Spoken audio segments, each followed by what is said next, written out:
ಸದಿ ರಾಜಕಾರಣಿಗಳಾದಂಥ ಸನ್ಮಾನ್ಯ ಎಸ್.ಎಂ. ಕೃಷ್ಣ ಅವರು ನಿಧನರಾಗಿರೋದು ನಮಗೆಲ್ಲ ದುಃಖವನ್ನು ತಂದಿದೆ. ಯಾಕೆಂದರೆ ಅವರು ಸುದೀರ್ಘ ರಾಜಕಾರಣದಲ್ಲಿ ಮತ್ತು ಅವರು ಎಲ್ಲ ಹುದ್ದೆಯನ್ನು ಕೂಡ ಅಲಂಕೃತ ಆಗಿದ್ದರು. ಅವರು ಮುಖ್ಯಮಂತ್ರಿಗಳಾಗಿದ್ದರು, ನಂತರ ವಿದೇಶಾಂಗ ಸಚಿವರಾಗಿದ್ದರು, ನಂತರ ರಾಜ್ಯಪಾಲರಾಗಿದ್ದರು, ನಂತರ ಇತ್ತೀಚೆಗೆ ಅವರು ಸಕ್ರಿಯ ರಾಜಕಾರಣದಿಂದ ಅವರು ವಿಶ್ರಾಂತಿಯನ್ನು ಬಯಸಿದರು. ಬಹಳ ಹೇಳದೇ ಆದರೆ ಇದು ಅವರು ಹೈಲಿ ಕಲ್ಚರ್ಡ್ ಪಾಲಿಟಿಷಿಯನ್, ಸ್ಟೇಟ್ಸ್ಮೆನ್ ಅಂತಲೇ ಹೇಳಬೇಕಾಗುತ್ತೆ. ಯಾಕೆಂದರೆ ನಾನು ತುಂಬ ಹತ್ತಿರದಿಂದ ನೋಡಿದ್ದೇನೆ. 2001ನೇ ಇಸ್ವಿನಲ್ಲಿ ಹೊಸ ಬನ್ನೇರುಘಟ್ಟ ರಸ್ತೆಯಲ್ಲಿ ಜಯನಗರದಲ್ಲಿ ಇರತಕ್ಕಂಥ ಜಯದೇವ ಹೃದ್ರೋಗ ಆಸ್ಪತ್ರೆಯನ್ನು ಉದ್ಘಾಟನೆ ಮಾಡಿದ್ದು ಅವರು ಮುಖ್ಯಮಂತ್ರಿಗಳಾಗಿದ್ದಾಗ. ಮತ್ತು ಹಲವಾರು ಯೋಜನೆಗಳನ್ನು ಕೂಡ ಅವರು ತಂದಿದ್ದರು. ಅದರಲ್ಲಿ ಒಂದು ಆರೋಗ್ಯ ಕ್ಷೇತ್ರಕ್ಕೆ ಸಂಬಂಧಪಟ್ಟ ಒಂದು ಬಹಳ ಅತ್ಯುತ್ತಮವಾದಂಥ ಒಂದು ಸ್ಕೀಮ್, ಇಡೀ ದೇಶದಲ್ಲೇ ಅವರು ಯಶಸ್ವಿನಿ ಸ್ಕೀಮ್ ಅನ್ನುವ ಯೋಜನೆಯನ್ನು ಅವರು ಲಾಂಚ್ ಮಾಡಿದರು. ಅದು ತುಂಬ ಇವತ್ತಿಗೂ ಕೂಡ ಅದು ತುಂಬ ಚೆನ್ನಾಗಿ ನಡೀತಿದೆ.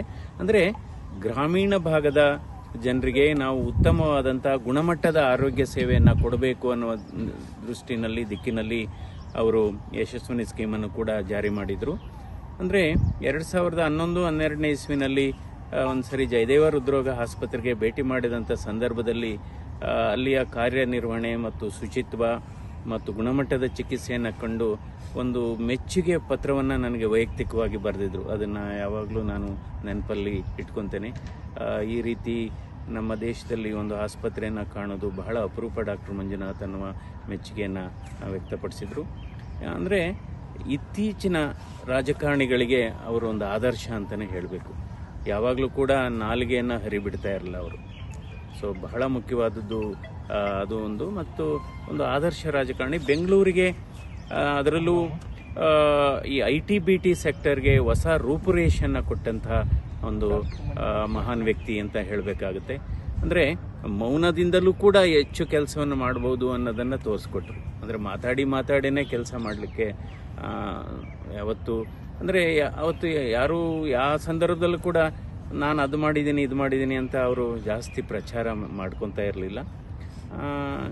Is a role model politician. ಎಲ್ಲ ಪೀಳಿಗೆಗೂ, ಆಲ್ ಜನರೇಷನ್ಸ್ಗೆ ಅಂತಲೇ ಹೇಳಬೇಕಾಗುತ್ತೆ. Is a role model for youths, is a role model for senior politicians also. ಇನ್ನೊಂದು ಅಂದರೆ ಯಾಕೆಂದರೆ ಎಸ್.ಎಂ. ಕೃಷ್ಣ ಅವರು ಲಾ ಪದವಿ ಪಡೆದ ಮೇಲೆ, ಮೈಸೂರಿನಿಂದ ಕಾನೂನು ವಿಭಾಗದಲ್ಲಿ ಪದವಿ ಪಡೆದ ಮೇಲೆ ಅವರು ಅಮೆರಿಕಾಗೆ ಹೋಗ್ತಾರೆ. ಅಮೆರಿಕದಲ್ಲಿ ಜಾರ್ಜ್ ವಾಷಿಂಗ್ಟನ್ನಲ್ಲಿ ಮತ್ತು ಟೆಕ್ಸಾಸ್ ಡೆಲಾಸ್ ಅಲ್ಲಿ ಉನ್ನತ ಪದವಿಯನ್ನು ಪಡೆದು ಅಂದರೆ ಆಯಿತು. ಅವ್ರದ್ದು ಡ್ರೆಸ್ ಕೋಡ್ ಆಗ್ಬೋದು. ಅಂದರೆ ಅದು ಒಂಥರ ಒಂದು ವೈವಿಧ್ಯಮಯ ಅಂತಲೇ ಹೇಳಬೇಕಾಗುತ್ತೆ. ಡ್ರೆಸ್ ಕೋಡ್ ಕೂಡ ಬೇಕು, ಡ್ರೆಸ್ ಕೋಡ್ ಕೂಡ ಬೇಕಾಗುತ್ತೆ. ಆದರೂ ಕೂಡ ಅವರು ಸಾಮಾನ್ಯ ಜನರ ಬಗ್ಗೆನೇ, ಹಳ್ಳಿ ಜನರ ಬಗ್ಗೆನೇ ಹೆಚ್ಚು ಕಾಳಜಿ ಇತ್ತು. ಏಕೆಂದರೆ ಯಾರು ಬೇಕಾದರೂ ಹೋಗ್ಬೇಕಾಗ್ಬೋದಿತ್ತು. ಅವರು ಎಲ್ಲರಿಗೂ ಸ್ಪಂದಿಸ್ತಾ ಇದ್ದರು. ಅಂದರೆ ಹಳ್ಳಿಯ ಸ್ಪರ್ಶವನ್ನು ಟಚ್ ಬಿಟ್ಟಿರಲಿಲ್ಲ ಅವರು. ಸೊ ಹೀಗಾಗಿ ಯಾರೇ ಆಗಲಿ, ಈಗ ಡ್ರೆಸ್ಸು ಕೊಡೋದು ಅದು ಒಂದು ಸಾಮಾನ್ಯ ಜನರೊಡನೆ ನಿರಂತರವಾದ ಸಂಪರ್ಕ ಇಟ್ಕೊಂಡಿದ್ರು. ಸಾಮಾನ್ಯ ಜನರ ಬಗ್ಗೆ ಚಿಂತನೆ ಇತ್ತು. So he has given equal importance both to the cities as well as to the rural sector. ಮಾಡೋದಕ್ಕೆ ಮೊದಲು ನಾನು ಒಂದು ನಾಮಿನೇಷನ್ ಹಾಕೋದಕ್ಕೆ ಒಂದು 15 ದಿವಸ ಮೊದಲು ಭೇಟಿ ಮಾಡಿದ್ದೆ. ತುಂಬ ಆತ್ಮೀಯವಾಗಿ ನಮ್ಮನ್ನು ಬರಮಾಡಿಕೊಂಡ್ರು, ಮಾತನ್ನು ಹೇಳಿದರು. ಬಹಳ ಒಂಥರ ಅವ್ರನ್ನ ನಾನು ಕನ್ನಡ ಚಿತ್ರಕಲಾ ಪರಿಷತ್ತು ನಾನು ಕೂಡ ಸದಸ್ಯನಾಗಿದ್ದೇನೆ. ಆ ಸಂದರ್ಭದಲ್ಲಿ ಭೇಟಿ ಮಾಡಿದಾಗಲೂ ಅಷ್ಟು ತುಂಬ ಆತ್ಮೀಯತೆಯಿಂದ ಮಾತಾಡ್ತಾಯಿದ್ರು. ನಂತರ ಬಹುಶಃ ಈಗೊಂದು ಚುನಾವಣೆಗೆ 1 ತಿಂಗಳು ಮೊದಲು ಅವರಿಗೆ ಮೈಸೂರು ವಿಶ್ವವಿದ್ಯಾಲಯದಲ್ಲಿ ಗೌರವ ಡಾಕ್ಟರೇಟ್ ಕೊಡಲಾಯಿತು. ಆ ಸಂದರ್ಭದಲ್ಲಿ, ಆ ಘಟಿಕೋತ್ಸವದಲ್ಲಿ ನಾನು ಘಟಿಕೋತ್ಸವದ ಭಾಷಣ ಮಾಡಿದೆ. ಸೊ ಆವಾಗ ನಾನು ಪಕ್ಕದಲ್ಲೇ ಇದ್ದೆ. ಭಾಳ ಆತ್ಮೀಯವಾಗಿ ಮಾತಾಡಿದರು. ಡಾಕ್ಟರ್ ಮಂಜುನಾಥ್ ಅವರೇ ಹೇಗಿದ್ದೀರಾ, ನಂತರ ಆಸ್ಪತ್ರೆ ಬಗ್ಗೆ ವಿಚಾರಣೆ ಮಾಡಿದರು. ನಮ್ಮ ಬಗ್ಗೆ ನಿಮ್ಮ ಕಾರ್ಯವೈಖರಿ ನನಗೆ ತುಂಬ ಇಷ್ಟ ಆಗಿದೆ, ನಿಮ್ಮಂಥ ವೈದ್ಯರುಗಳು ನಮ್ಮ ದೇಶಕ್ಕೆ ಬೇಕು ಅನ್ನೋ ಮಾತನ್ನು ಕೂಡ ಅವರು ಮಾತಾಡಿದರು. ಸೊ ಅದು ಕೂಡ ಬಹಳ ಮುಖ್ಯವಾದದ್ದು. ಯಾವುದೇ ಒಬ್ಬ ವ್ಯಕ್ತಿ ಒಳ್ಳೆ ಕೆಲಸ ಮಾಡುವಾಗ ಆತನ ಬಗ್ಗೆ ಬಹಿರಂಗವಾಗಿ ಮೆಚ್ಚುಗೆ ವ್ಯಕ್ತಪಡಿಸುವಂಥದ್ದು ಅವ್ರ ದೊಡ್ಡ ಗುಣ ಅಂತ ನಾನು ಹೇಳಬೇಕಾಗುತ್ತೆ.